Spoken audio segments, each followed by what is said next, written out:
তো বলো নিজের সম্পর্কে তো আন্ডারস্ট্যান্ডিং করি। সরি, মানে স্ট্রিং থেকে বাকিগুলাতে নেওয়া সহজ, কিন্তু বাকিগুলার মধ্যে থেকে যেমন ধরো ফ্লোট থেকে যদি ইন্টিজারে নেই তাহলে দশমিকের পরে যেই সংখ্যাগুলো আছে এগুলা সব চলে যায়। আবার ইন্টিজার থেকে যদি আমি ফ্লোটে নেই তাহলে দশমিকের পরে আরো কিছু শূন্য যোগ হয়ে যায়। বাট স্ট্রিং থেকে যদি আমি ইন্টিজারে বা ফ্লোটে নেই তাহলে আমার ইউজারের অনেক ধরনের ডাটা আমি হ্যান্ডেল করতে পারবো ইজিলি। যেমন আমরা ওয়েবসাইটে যতগুলো ফর্ম থেকে ফর্মের মাধ্যমে যত কাজ করে থাকি, এই ফর্মের ডাটাগুলা কিন্তু সবগুলা ডিফল্ট স্ট্রিং হিসেবেই আসে, তারপরে ব্যাক এন্ড থেকে ওইগুলাকে ইন্টিজার বা ফ্লোটে কনভার্ট করে তারপরে সেই অ্যানালাইসিস গুলা করা হয়। Basic theory.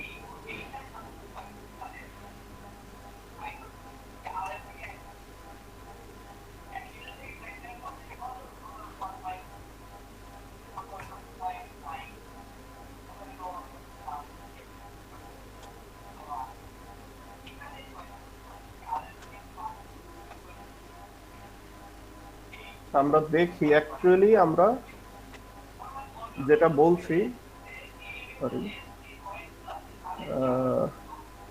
ওইটা ওইখানে কাজ করবে না, এটার জন্য কনসোলেই আসতে হবে।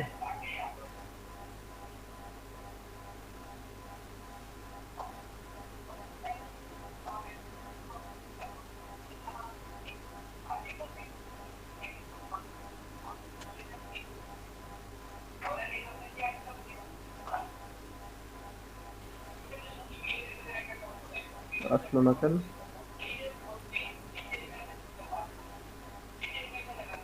আচ্ছা, এটা খুব সম্ভবত এখন আর এইভাবে আর দেখায় না, এটা সরাসরি কনসোলেই দেখতে হয়, পাইথনের কনসোল ওপেন করে দেখতে হবে। তো পাইথন 2 ভার্সনে একটা মজার জিনিস ছিল যে ওইখানে লিখতে হইতো কি র ইনপুট, এই র ইনপুট দিয়ে লিখতে হতো। এখন আর র ইনপুট দিয়ে লিখতে হয় না, পাইথন 3 ভার্সন থেকে সে সরাসরি ইনপুট ফাংশন নিয়ে কাজ করে। তো যেটা মজার জিনিস দেখাতে যাচ্ছিলাম যে এই যে সিনট্যাক্সটা আমরা লিখলাম এটা কিন্তু সি কে ফলো করে লিখলাম, যে শুরুতে এন্টারে নাম্বার নামে একটা লেবেল দিলাম, তারপরে ইনপুট ফাংশনটা আমরা ব্যবহার করলাম। এত 3 লাইনের বা 2 লাইনের কাজটা কিন্তু পাইথন 1 লাইনে করে দিচ্ছে। একটু খেয়াল করে দেখি, এনি ইনপুট একটা ভেরিয়েবল নিলাম, এখন ইনপুট ফাংশনটাই আমি ব্যবহার করলাম, ফাংশনের ভিতরে আমি লেভেল হিসেবে দিয়ে দিলাম এন্টার এনিথিং।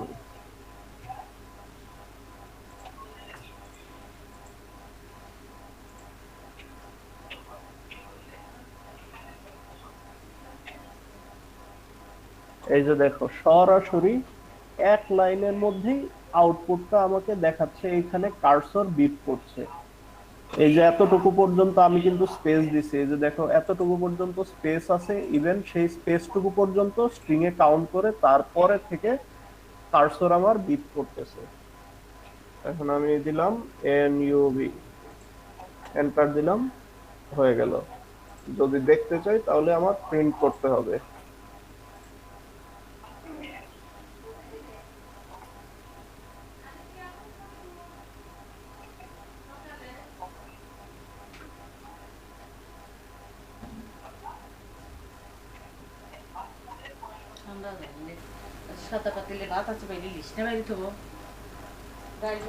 এই যে আউটপুট চলে আসছে এনইউবি। তো এইভাবেই পাইথন 8-10টা লাইনের কাজ যেহেতু 1-2 লাইনে হয়ে যাচ্ছে, এইভাবেই তোমার কোড ব্লকস গুলা ছোট হয়ে আসতেছে। তোমার প্রবলেম গুলা সলিউশন বের করার জন্য তুমি অনেক বেশি চিন্তা করতে পারো, কোড লিখতে হবে অল্প।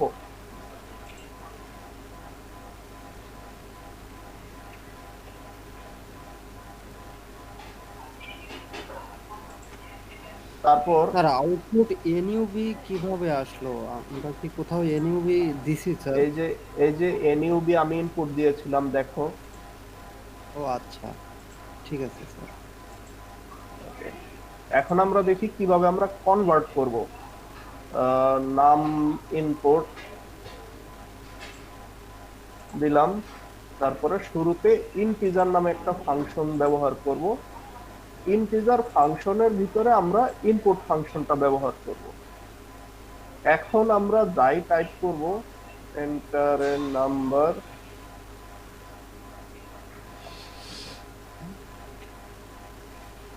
প্রথম ব্লকটা কমেন্ট করে দেই।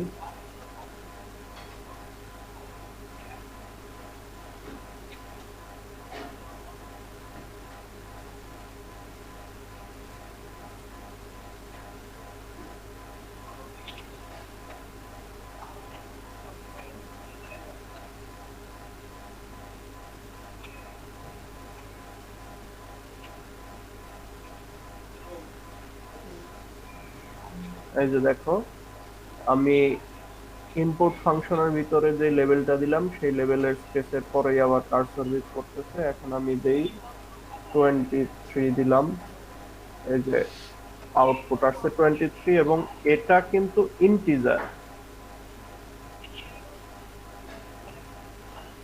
তোমাদের হয়তোবা ব্যাপারগুলোতে কনফিউশন থাকতে পারে যে এটা কি জন্য ইন্টিজারই হবে। আমি পাইথনের টার্মিনালটা ওপেন করতেছি।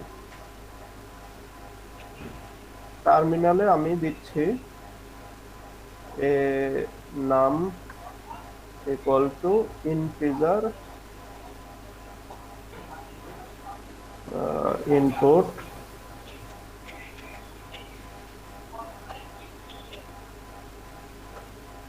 এ নাম্বার।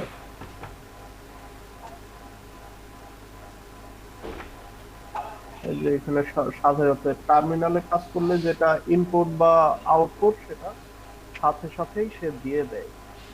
তো দিলাম 12, নাম্বারটা স্টোর হয়ে থাকলো। এখন আমি টাইপ দেখি,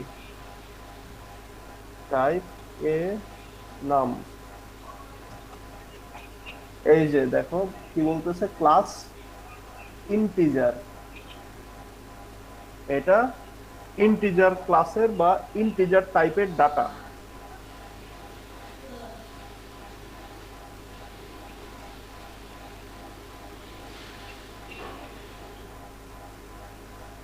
একইভাবে আমরা এখন দেব float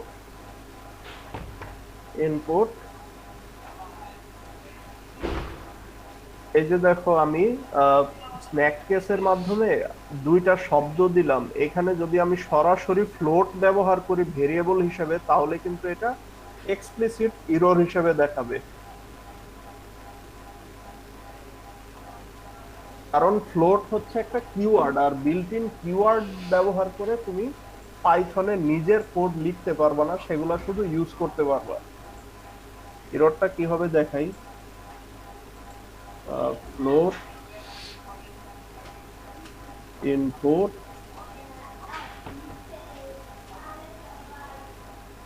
enter a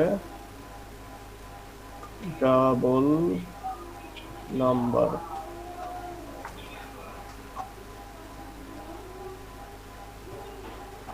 print float.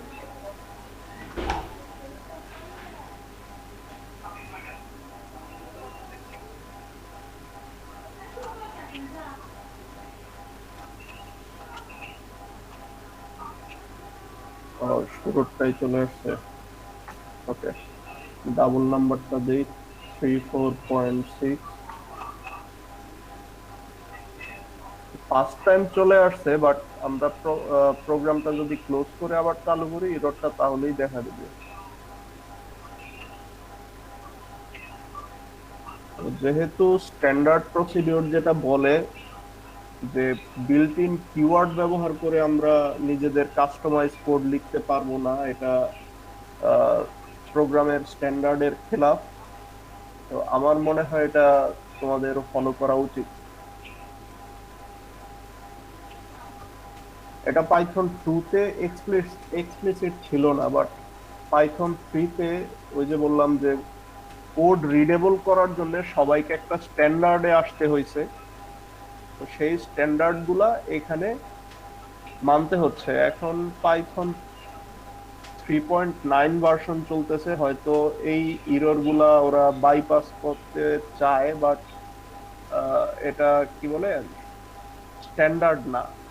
তো পাইথন 3.5 ভার্সন পর্যন্ত আমি যখন এই জিনিসগুলা করতে যেতাম, এটা সাথে সাথে একটা ইরর দিত।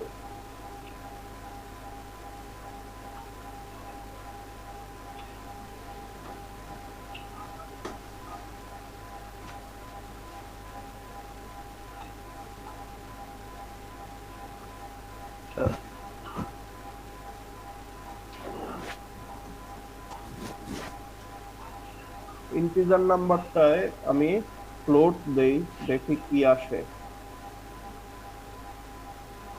ইন্টিজার নাম্বারটায় আমি ফ্লোট ইনপুট দিলাম, এখানে বলতেছে যে value error invalid literal for integer function with base 10। আমি দিছি 67.90, তো সে এটাকে ভ্যালু এরর হিসেবে এরর রেজ করছে।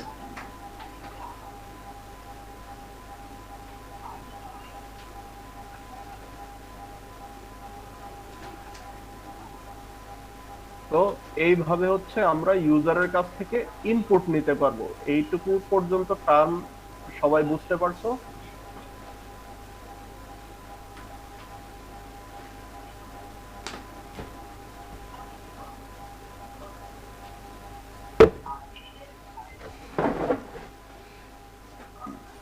কারো কোনো কোশ্চেন, কোনো প্রবলেম এটুকুতে? স্যার আমাদের আগের ক্লাসগুলোতে কি ভেরিয়েবল টাইপ মানে ভেরিয়েবলটা কিভাবে লিখতে হবে কিভাবে কি এগুলা কি শেখানো হচ্ছে স্যার? হ্যাঁ, আগের ক্লাসে ওটা দেখানো হয়েছিল। আচ্ছা ঠিক আছে স্যার। তো যদি নাও বুঝে থাকো, এই যে ভেরিয়েবল লিখার দুইটা স্ট্যান্ডার্ড আলোচনা করা হয়েছিল। আজকে আমি যে স্ট্যান্ডার্ডে লিখতেছি এটাকে বলা হচ্ছে স্ন্যাক কেস। আরেকটা কেস আছে ক্যামেল কেস। ক্যামেল কেসের মধ্যে কি করা হয়, যে এই আন্ডারস্কোরটা থাকে না, আন্ডারস্কোরটা না থেকে এই যে ফার্স্ট ইনপুটের আইটা বড় হাতের করে জাস্ট ওইটাকে একটু ডিভাইড করে রাখা হয়, যাতে কোনো রিডার বুঝতে পারে যে তুমি আসলে ক্যামেল কেস ইউজ করে তোমার ভেরিয়েবল গুলো লিখছো।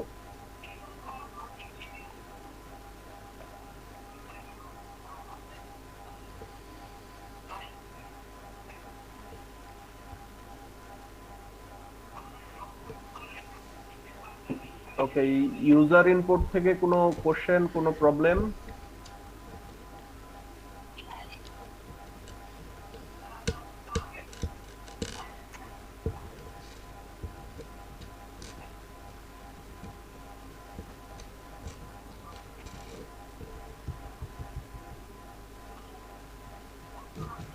না স্যার ওকে, সমস্যা নেই দেন clear. we are moving to the next step.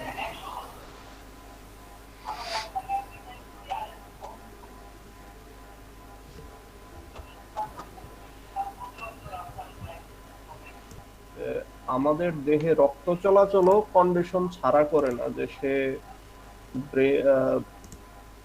সে কি শিরায় প্রবাহিত হবে না ধমনীতে পরিবাহিত হবে। সে আহ, যদি শিরায় পরিবাহিত হয় তাহলে তার শেষ গন্তব্য কোথায়, ধমনীতে পরিবাহিত হলে গন্তব্য কোথায়। Just like if else statement হচ্ছে প্রোগ্রামিং এর সেই লজিক্যাল ব্লাড ফ্লো, যেটার মাধ্যমে আমরা অনেক কিছু, মানে যেটা ইউজার চিন্তা করছে বা করতে পারে বা করতে চাচ্ছে না এখন, না পরবর্তীতে করতে পারে, এই লজিকের ভিতরে আমরা তাকে একটা সারফেসে আটকে দিতে পারি।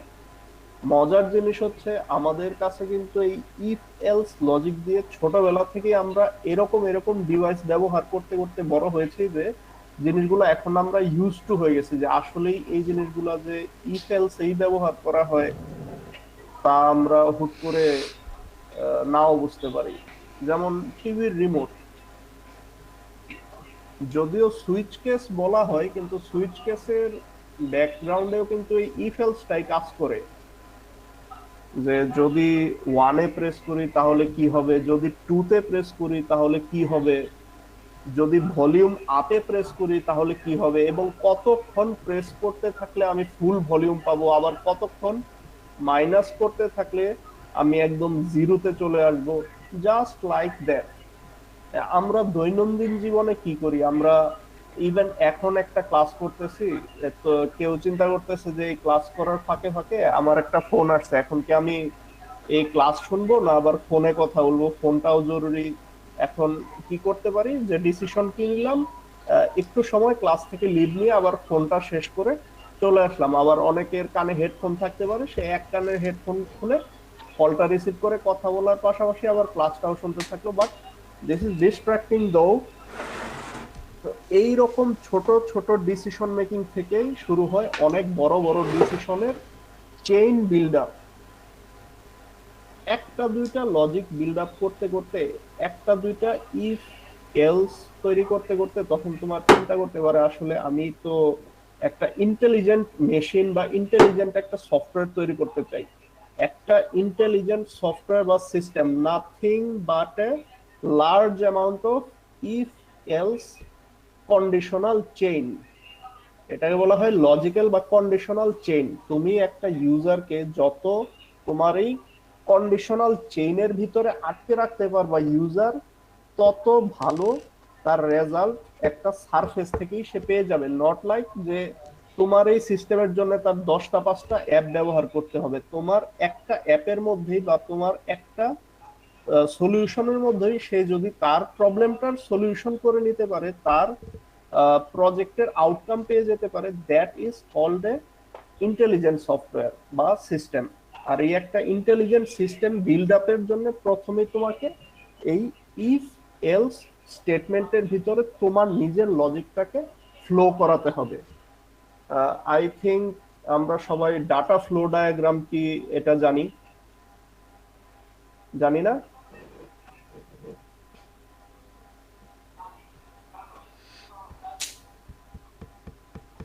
থিওরি অফ কম্পিউটেশন পড়ছো কারা কারা?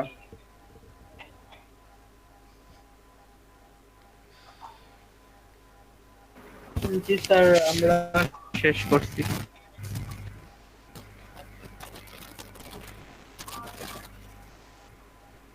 Sir theory of competition? হ্যাঁ। জি স্যার, করেছি এটা।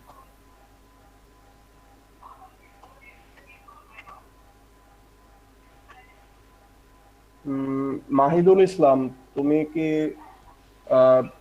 ফ্লোচার্ট জিনিসটা পড়ছো? তোমাদের আইসিটি তে কিন্তু এটা আছে, ফ্লোচার্ট আর অ্যালগরিদম ডিজাইন। জি স্যার, জি স্যার। আচ্ছা, ফ্লোচার্টের মধ্যে যেটা হয় যে তুমি কিছু বক্স থাকে, যদি তুমি হ্যাঁ হয় বা যদি তোমার অ্যাফার্মেটিভ যদি তোমার ফ্লো হয় তাহলে তুমি একদিক দিয়ে ফ্লো করো, যদি নেগেটিভ ফ্লো হয় তাহলে আবার রিভার্সে আসো বা অন্যদিকে ফ্লো করো। Just like that. এই অ্যাফার্মেটিভ আর নেগেটিভ জিনিসটাই কিন্তু তুমি ইফ আর এলস দিয়ে কন্ট্রোল করতেছো, নাথিং এলস। তো পাইথনে অন্যান্য ল্যাঙ্গুয়েজের মতোই ইফ এলস স্টেটমেন্ট আছে।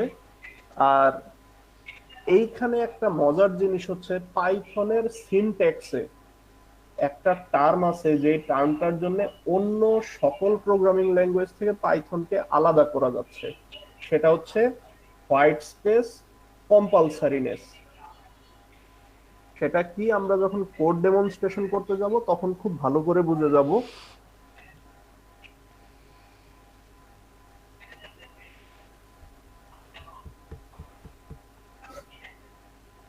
এই দেখো হোয়াইট স্পেস ইররটা কি, যে অন্যান্য প্রোগ্রামিং ল্যাঙ্গুয়েজে কি থাকে, যেমন সি এর কথা বলতে পারি, বা C, C plus plus, Java, PHP, JavaScript, সবগুলাতে প্রায় একই রকম, যে তুমি ইফ তারপর একটা ফার্স্ট ব্র্যাকেটের ভিতরে তোমার কন্ডিশনটা লিখলা, তারপরে সেকেন্ড ব্র্যাকেট দিয়ে ওই সেকেন্ড ব্র্যাকেটের ভিতরে হচ্ছে তুমি তোমার ওই কন্ডিশনের কি কি কন্ডিশনের এগেইনস্টে তুমি কি কি লজিক বা কোনো মেথড বা কোনো স্টেটমেন্ট ইউজ করতে চাও কিনা সেগুলা তুমি লিখলা, তারপরে সেকেন্ড ব্র্যাকেট ক্লোজিং দিয়ে তুমি তোমার ব্লকটা শেষ করলা। পাইথনে ব্র্যাকেট দেওয়ার প্রয়োজন নাই, কিন্তু ওই তোমার কন্ডিশনটা যখন শেষ হলো, কন্ডিশনটা ইফ এর পরে যখন শেষ হলো, তখন তোমাকে একটা কোলন চিহ্ন দিতে হবে, এবং কোলন চিহ্ন দেওয়ার পরে এন্টার প্রেস করলে পাইথন অ্যাক্টিভেটেড যত আইডি বা এডিটর পাওয়া সবগুলোতে বাই ডিফল্ট একটা 1 ইঞ্চি ট্যাব বা 1 ট্যাব পরিমাণ স্পেস সে বাম দিক থেকে মার্জিন থেকে নিয়ে নিবে। যদি কোনো জায়গায় না পাও, যেমন তুমি যদি নোটপ্যাড প্লাস প্লাস অথবা নোটপ্যাড এডিটরে পাইথন প্রোগ্রামটা রান করে থাকো, সে বাই ডিফল্ট এই হোয়াইট স্পেসটা নিবে না, কিন্তু তোমাকে ওই ট্যাব প্রেস করে 1 ট্যাব পরিমাণ জায়গা ছাইরা নিতে হবে। এটা যদি না নেও, তখন কি দেখা দিবে? Syntax error. এই সিনট্যাক্স ইররটাই পাইথনকে অন্য সকল ল্যাঙ্গুয়েজ থেকে ইউনিক করে দিছে, আর এই জন্যই পাইথন এতটা রিডেবল হয়েছে, যে এত এত বড় বড় চেইনের ব্লক, এত লজিক্যাল চেইন যাচ্ছে, কিন্তু সব programme readable.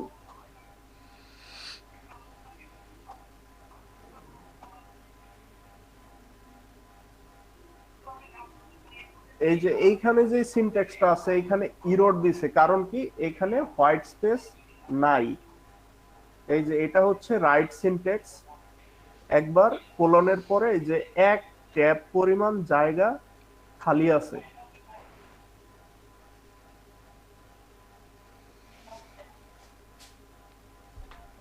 Equality and inequality check করা আমরা গত ক্লাসেই দেখছি, কিভাবে ভ্যালু ট্রু আর ফলস চেক করা যায়, বা ভ্যালুটা আছে কিনা। তারপরে আমরা জানি যে ইফ এর মধ্যেই অনলি কন্ডিশনটা দিতে পারবো, এলস এলস এর মধ্যে আমরা কখনো কোনো কন্ডিশন দিতে পারবো না। পাইথনেও তাই আছে, এটা বিশ্বের সকল প্রোগ্রামিং ল্যাঙ্গুয়েজেই আছে, যে এলস এর মধ্যে তুমি কোনো কন্ডিশন সেট করতে পারবে না। এলস এ হচ্ছে তুমি একটা ডিফারেন্ট ওয়ে রাখবা হাতে, যেটা লাইক বাই ডিফল্ট কাজ করবে। আমরা সুইচ কেসের মধ্যে দেখতে পারি যে প্রথমে কি বলে দিতে হয়, একটা ডিফল্ট কেস রাখতে হয়। যদি তোমার বাটন 1 2 3 থেকে 9 পর্যন্ত কাজ না করে, বাই ডিফল্ট কি থাকবে? 0। আমরা টিভিতেই দেখতে পারি, টিভির রিমোটেই দেখতে পারি, যদি 1 থেকে 9 পর্যন্ত শুরুতেই কোনো চ্যানেল, যেমন আমার বাসায় যে টিভিটা আছে, ওই টিভিটাতে কি থাকে, যদি ইলেকট্রিসিটি চলে যায়, আবার যখন ইলেকট্রিসিটি আসে, তখন বাই ডিফল্ট সে 0 থেকে স্টার্ট হয়।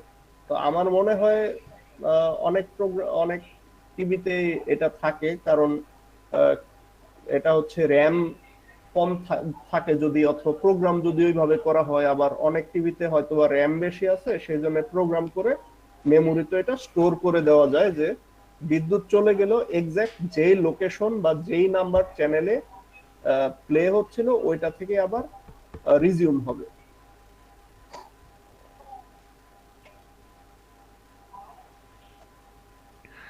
আমরা স্যার, এই হোয়াইট স্পেস হ্যাঁ, এররটা কি শুধু হচ্ছে ইফ কন্ডিশনের ক্ষেত্রেই? না, বাকি আরো যে লুপ আসবে, তারপরে হোয়াইল লুপ বা যে কোনো মেথড, সবগুলোতেই আমরা এই হোয়াইট স্পেসটা পাবো।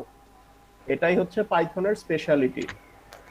হ্যাঁ স্যার, একটা কথা, সেটা হ্যাঁ, হচ্ছে বলো। যে আমরা যদি হোয়াইট স্পেস না দেই, তাহলে ইফ হ্যাঁ, ইফ লাইনটা ওই লাইনটা বোঝা যায় শেষ হয়ে গেছে, মানে ইফ এর আন্ডারে না ওই প্রিন্টএফটা। যদি হোয়াইট স্পেস দেই, তাহলে বোঝা যায় যে ইফ এর আন্ডারে আছে ওই প্রিন্ট ইয়েটা, স্টেটমেন্টটা, লাইনটা। এটাই তো just sir. Like that, but if এর কোলনের পরে যদি ওই হোয়াইট স্পেসের অংশটুকু নাই দেও, তোমার ওইখানে সিনট্যাক্স ইরর হিসেবে তোমার ওই জায়গাতেই প্রোগ্রাম আটকে যাবে।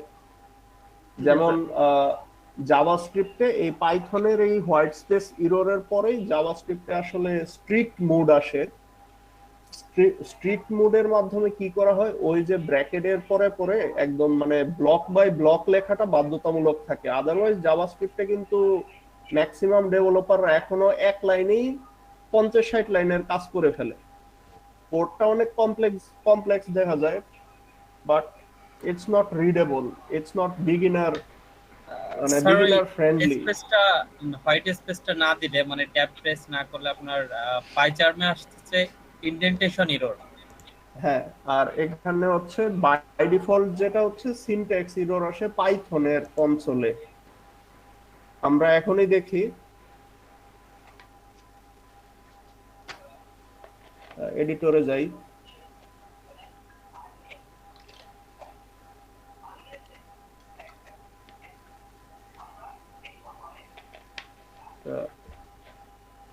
নতুন ফাইল নেই।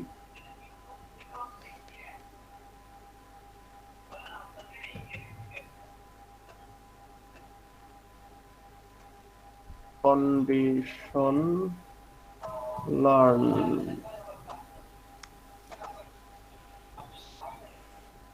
dot py.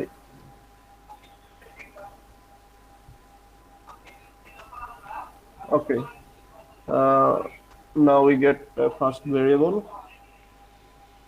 Check var check variable রাখলাম আমরা 10. Now if check var equal to 10, এই যে এখন কোলন দিলাম, কোলনটা দিয়ে এই যে এন্টার প্রেস করলাম, এই যে দেখো বাই ডিফল্ট এইখানে এক ট্যাব পরিমাণ জায়গা সে নিয়ে নিছে। যদি নোটপ্যাড প্লাস প্লাস বা অন্যান্য এমন কোনো এডিটর আমরা ইউজ করি যেগুলাতে কোনো এক্সটেনশন অথবা কোনো কিছু অ্যাড করার স্পেস নাই বা দরকার নাই, মানে সম্ভব না। যেমন আমি যখন পাইথন স্টার্ট করি তখন সরাসরি নোটপ্যাড থেকেও আমি প্রোগ্রামটা বিল্ড করছি। তো তখন হচ্ছে ইনডেন্টেশনটা ধৈর্য রাখাটা হচ্ছে একটা চ্যালেঞ্জিং ব্যাপার। তো তখন এরকম হচ্ছে যখন একদম লেফট মার্জিনে জিরোতে চলে আসে তখন এটাকে এক ট্যাব প্রেস করে এটাকে একটু ভিতরে নিয়ে যেতে হয়, তারপরে আমি আমার কন্ডিশনটা চেক করি।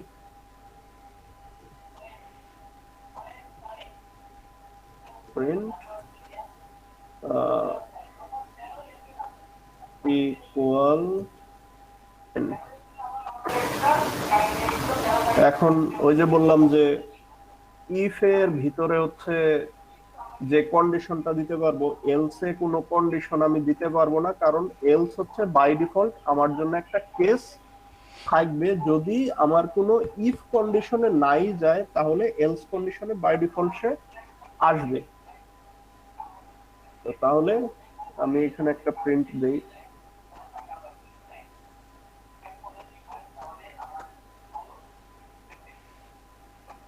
not 10.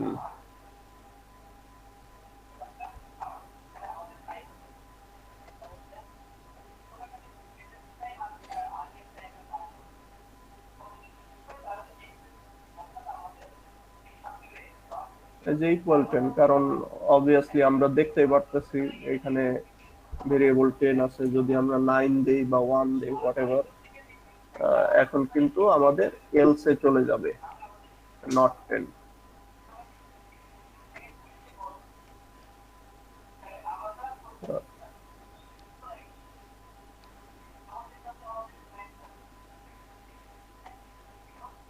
যদি এখানে দেই smaller than বা smaller than 10, তাহলে ইকুয়াল 10 আসছে, কারণ 10 থেকে আমার ভেরিয়েবল 1 ছোট। এইভাবে আমরা আমাদের লজিকের বিল্ড করতে পারি। এখন লজিকের আমরা চেইন দেখব, মানে কি একদম যুক্তির শিকল। যুক্তির শিকল তৈরি করতে হলে কি করতে হয়, আমাদের অনেকগুলা কন্ডিশনকে চেক করতে হয়। তাহলে দেখি যে পাইথনে অনেকগুলা কন্ডিশন চেক করার জন্য কি আছে।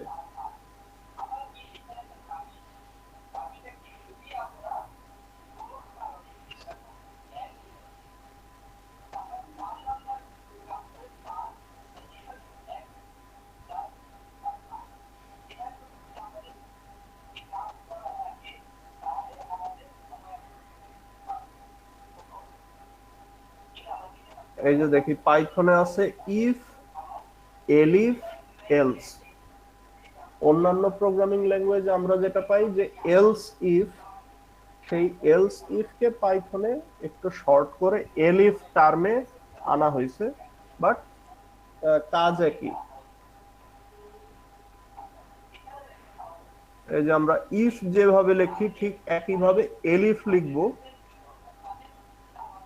এন্ড ইফ এর মতোই আমরা ওইখানে কন্ডিশন সেট করতে পারবো।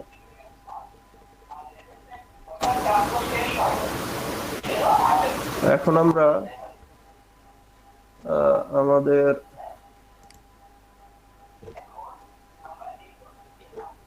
লেকচার শেষ, ডেমনস্ট্রেশনটা দেখি।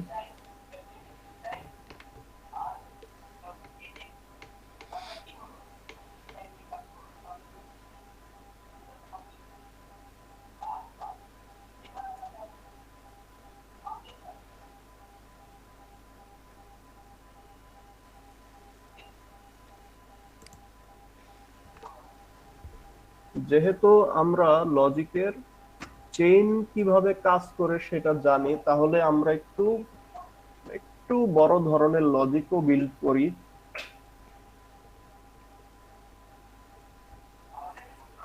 ইচ্ছা করলে এখানে ইফ এর মধ্যে এলিফ লিখতে পারতাম, বাট কোডটা যেহেতু তোমাদেরকে শেয়ার করব, আমার মনে হলো যে সিনট্যাক্সটা ধরে রাখা উচিত। তো চেক ভেরিয়েবলের জায়গায় আরেকটা ভেরিয়েবল দেই, রিচেক বা অ্যাগেইন চেক অথবা চেইন চেক। এবারে আমরা ইউজারের কাছ থেকে ইনপুট নিব।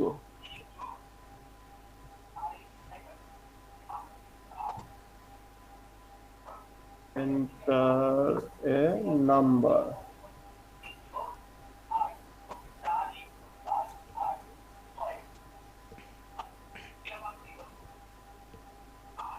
if chain check is smaller, greater than 10, then print আমরা চেইন চেকটাকে প্রিন্ট করি, সাথে একটা স্ট্রিং অ্যাড করি is smaller। এবার আমরা আসি elif, elif chain check is greater than 10,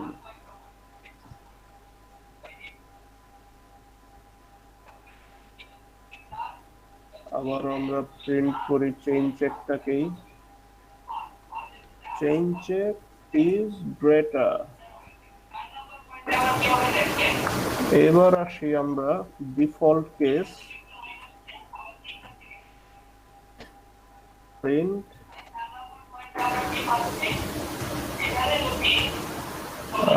chain চেকটা দেই, চেইন চেক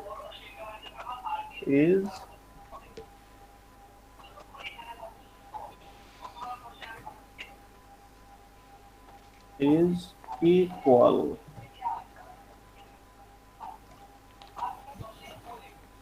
ইচ্ছা মতো এই কন্ডিশনটা কেউ ব্রেকও করতে পারবো, সমস্যা নেই। মানে স্মলারটা কেউ ইচ্ছা করলে আমরা এলস দিতে পারতাম, হোয়াট এভার, আউটপুটটা তো আমাদের প্রিন্টে আসবে, লজিক আসবে না। আমরা প্রোগ্রামটা রান করি।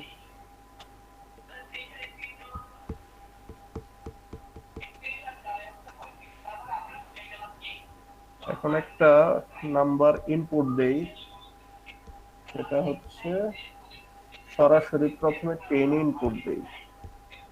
এই যে এখন কি করছি যে এটা স্মলারও হইলো না, গ্রেটারও হইলো না, সরাসরি প্রথমে এলসে চলে আসলো, ইজ ইকুয়াল। আবার চেক করি, 10 এর জায়গা দেই 11।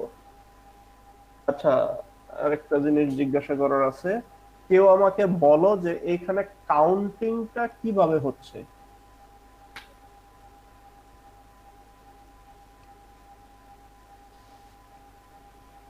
মাহিদুল ইসলাম, প্লিজ এটা তুমি বলো যে কাউন্টিংটা কিভাবে হচ্ছে, কোথা থেকে শুরু হচ্ছে। স্যার মানে ফার্স্টে আমি যতটুকু বুঝছি আর কি, যে ফার্স্টে ইফে যাচ্ছে, ইফ যদি এটা মানে ওই কন্ডিশনের না মানে তারপরে এলিফে, তারপরে এলস, এরকম এরকম ভাবে হয়। হ্যাঁ, সেটা তো হচ্ছে সিনট্যাক্স থেকে বুঝলা। আমি বলছি যে কাউন্টিংটা কিভাবে হচ্ছে, কম্পিউটার কিভাবে কাউন্ট করে।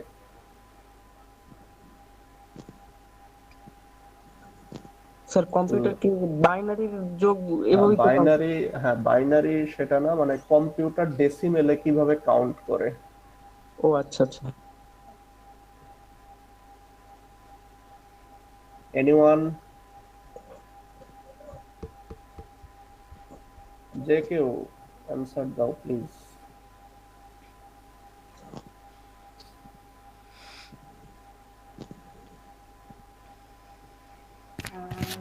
স্যার আসলে প্রশ্নটা বুঝি নাই। কম্পিউটার ডেসিমেলে কিভাবে কাউন্ট করে, মানে গণনা করে। কম্পিউটারের আমরা জানি যে আমরা যেভাবে সংখ্যা পদ্ধতি গণনা করি, কম্পিউটার সেভাবে করে না, বা ওইভাবে শুরু হয় না। হ্যাঁ হ্যাঁ। তো সেটা কিভাবে, একদম সিম্পল একটা জিনিস, মানে স্যার বাইনারিতে ওটা তো কি সেটা আমরা ডেসিমেলে সবাই জানি। কনভার্ট করে? না না না, আরো আরো সিম্পল জিনিস, মানে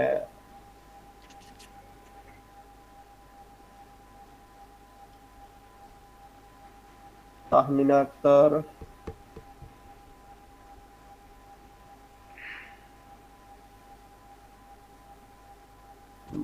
স্যার শিওর বলতে পারতেছি না। স্যার কম্পিউটার তো সিম্পলি আসলে স্যার কম্পিউটার তো হ্যাঁ, মূলত বাইনারিতে কনভার্ট করে তারপরে বাইনারিতে কনভার্ট করে, ঠিক স্যার আছে। কম্পাইলারের না মাধ্যমে? না না, তোমরা অনেক বেশি কমপ্লেক্স চিন্তা করতেছো, এত কমপ্লেক্স চিন্তা করলে হবে না। Python is all about simpleness. Even পাইথনের একটা ডকুমেন্টেশনের খুব সুন্দর, আমার ফেভারিট একটা ওয়েবসাইট আছে, ওয়েবসাইটটার নামই হচ্ছে simple is better than complex.com। মজার না? তো আমরা আসলে ডেসিমেলে কিভাবে কাউন্ট করি, 1 2 3 4 5 6 7 8 9 10। কম্পিউটার কাউন্ট করে 0 থেকে, মানে যেটাকে বলা হয় ইন্ডেক্সিং। এটা আমরা ডাটা স্ট্রাকচার যখন পড়বো তখনই আসলে এটা সামনে আসবে। তো এইখানে 0 থেকে কাউন্ট হচ্ছে 9 পর্যন্ত। আমি যে এখানে লজিক দিলাম 10 থেকে ছোট, দ্যাট মিন্স 0 থেকে 9 পর্যন্ত সে কাউন্ট নিচ্ছে। স্যার লুপের মতো কাজ করবে? হ্যাঁ, মানে লুপের মধ্যেও কিন্তু এই কন্ডিশনটা দেওয়া যায়। তো সেটা যখন আমরা লুপিং দেখব তখন আমরা আবার দেখব, বাট এখন হচ্ছে সিম্পলি ইফ, এলিফ আর এলস এর মাধ্যমে আমরা কি করতে পারতেছি, একটা ইউজারকে কিন্তু এই ছোট্ট একটা সিস্টেমের মধ্যে আমরা ঘুরাইয়া দিচ্ছি। দেখো যে ইউজার একটা নাম্বার ইনপুট করলো। মজার ব্যাপার হচ্ছে সেম জিনিসটার একটা প্রবলেম আছে, তোমরা ইউভিএ তেও পাবা, ইউরিতেও পাবা। আমাদের আর্টিফিশিয়াল ইন্টেলিজেন্সের একদম ফার্স্ট ক্লাসে বুলবুল আহমেদ স্যার আমাদেরকে এই প্রবলেমটা করতে দিয়েছিলেন। যে প্রবলেমটাও আমার মনে আছে, যে একটা নাম্বার ইনপুট দিবা। আচ্ছা, এটা হচ্ছে আমি তোমাদেরকে নেক্সট ক্লাসের অ্যাসাইনমেন্টই দিয়ে দিলাম, বা হোম টাস্ক বলতে পারো। যে যে কোনো একটা নাম্বার ইনপুট দিবা, ওই নাম্বার ইনপুট দিলে সেটা কি ধরনের, সরি একটা নাম্বার না, দুইটা নাম্বার ইনপুট দিবা। ধরি মানে ম্যাথমেটিক্স এর মতে আমি ধরি যে দুইটা নাম্বার আছে, একটা হচ্ছে এ, একটা হচ্ছে বি।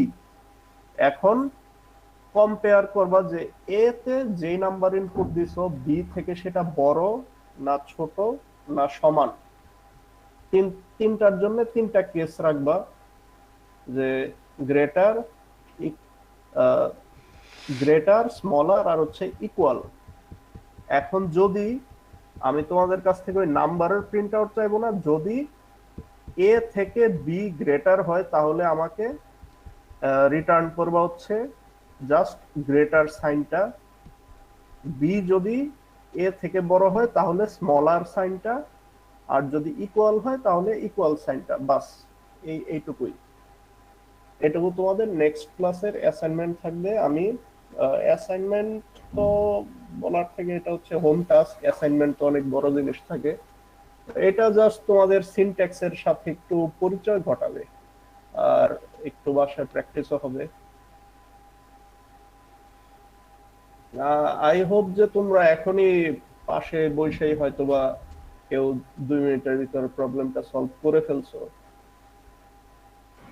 তো এখানে তো তাহলে এ আর বি এর ভ্যালু আগে ডিক্লেয়ার করে দিতে হবে, হ্যাঁ করবা। তাহলে তো হয়ে গেল। হ্যাঁ, জিনিসটা সিম্পল, জাস্ট তোমাদের সিনট্যাক্সটার সাথে গেট টুগেদার বা গেট টু নো করার জন্য জাস্ট এই একটা প্রবলেম। এটা ইউভিএ তে সুপার ইজি প্রবলেমের মধ্যে আছে। ইভেন এই প্রবলেমটা আমি নিজেও মনে হয় 2 মিনিটের ভিতরেই করছিলাম। পুরা ক্লাস তখনও সিতে হচ্ছে ওই সাজায় নাই, মানে প্রজেক্ট সাজানো বা ফ্রেমওয়ার্কটা সাজানো, যেটাকে বলে যে stdio.h, তারপরে হচ্ছে মেইন ফাংশন, এগুলা তখনও সাজানো হয় না। আমার প্রোগ্রামটা তখন শেষ হয়ে গেছিল।